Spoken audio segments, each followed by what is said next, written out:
मैं कुलधरा गांव बोल रहा हूँ। मैं राजस्थान का वो अभागा गांव हूँ जिसे श्रापित गांव के नाम से जाना जाता है। मैं स्वर्ण नगरी जैसलमेर में होते हुए भी गुमनामी की जिंदगी जी रहा हूँ। मैं पिछले 200 सालों से वीरान पड़ा अपने अंतिम समय के दिन गिन रहा हूँ। मुझे रेगिस्तान के वीरानी में गुमनामी में अकेले रातों रात मेरे गांव वाले मुझे छोड़कर क्यों चले गए। मेरे बारे में कहा जाता है कि मेरे यहाँ रूहानी ताकतों का प्रभाव है, जिसकी वजह से यहाँ कोई आकर रुकना पसंद नहीं करता। लेकिन क्या आप कभी मेरे बारे में सोचा है कि मैं कैसे अकेले इन रूहानी ताकतों का बीच सालों से अकेला खड़ा हूँ। मैं सालों से इंतजार में खड़ा हूँ कि कब मेरे आंगन में आकर बच्चे खेलेंगे, कब मेरे आंगन में कोई परिवार आकर रहेगा, कब मेरे यहाँ खुशहाली लौट आएगी। इंतजार में खड़ा सबकी राह देखता रहता हूँ, कभी यहाँ परिवार फिर से खिलखिलाएगा। मैं आज आपको बताऊंगा कैसे मेरी हंसती खेलती दुनिया उजड़ गई, क्यों मुझे एक ऐसा श्राप का सामना करना पड़ा जिससे मेरी कोई गलती नहीं थी।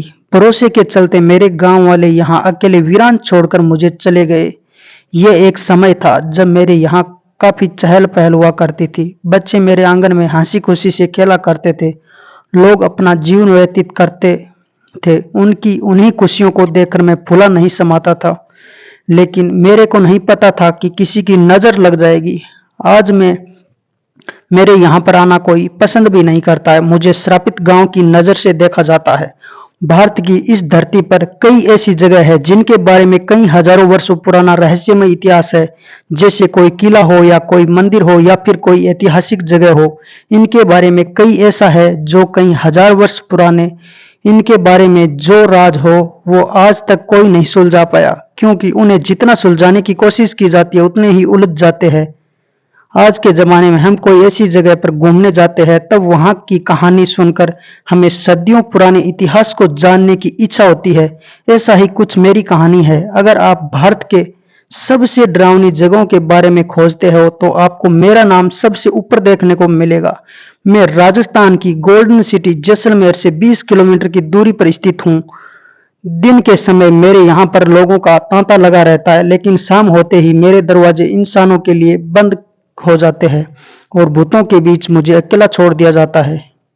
मेरे वीरान होने के पीछे एक रहस्यमयी कहानी है। इतिहासकारों का कहना है कि पालीवाल ब्राह्मणों का गांव हुआ करता था। मेरे आसपास के 84 गांव हुआ करते थे जिनमें ब्राह्मण जाति के लोग रहते थे और इन गांवों के ब्राह्मण द्वारा ही इन गांवों को बसाया गया था। मेरा वीरान होने के कारण यहाँ की रियासत के दीवान सालिम सिंह थे, जो गांव वालों के अधिक कर वसूल किया करते थे। उसके साथ ही सालिम सिंह को गांव के मुखिया की बेटी पसंद आ गई थी। दीवान उस लड़की के पीछे इस कदर पागल था कि बस किसी तरफ वह नहीं देखता था और दीवान अपने लिए ब्राह्मण पर दबाव बनाना शुरू कर दिया। हद तो तब हो गई जब सत्ता के घमंड में चूर उस दीवान ने गांव के मुखिया को धमकी भरा संदेश भिजवाया कि यदि अगले कुछ दिनों में उसकी लड़की नहीं मिली तो वह गांव पर हमला करके उसे उठवाकर ले जाएगा। एक बार सुनकर गांव वाले हड़कंप मच गई। दीवान और गांव वालों के बीच लड़ाई हुई। कुंवारी लड़की के सम्मान की लड़ाई थी।